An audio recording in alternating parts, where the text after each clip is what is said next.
In today's video, I'm going to teach you how to set up SAML single sign-on in Smartsheet.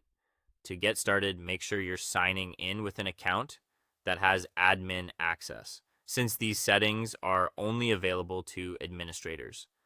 Once you're logged into Smartsheet, the first place you'll want to go is the Admin Center.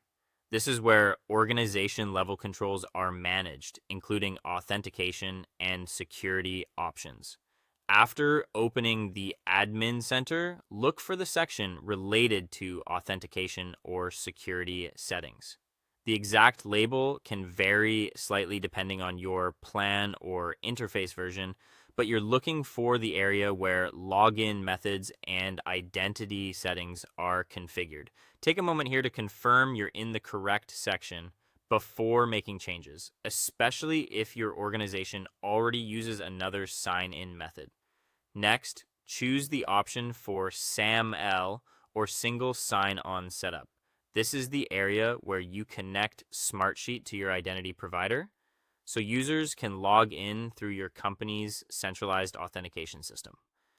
If you see multiple authentication options, select the one specifically tied to SAML, since that's the protocol being used for this setup.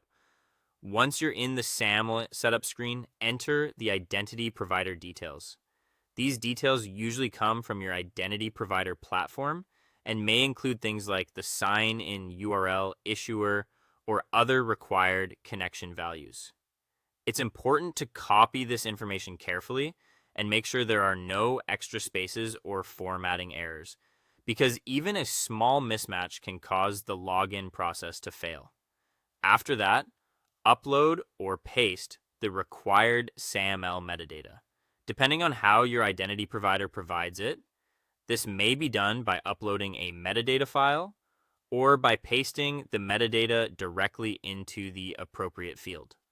This metadata contains the configuration information Smartsheet needs in order to trust and communicate with your identity provider. If both options are available, use whichever format your provider recommends. When everything has been entered, save the setup.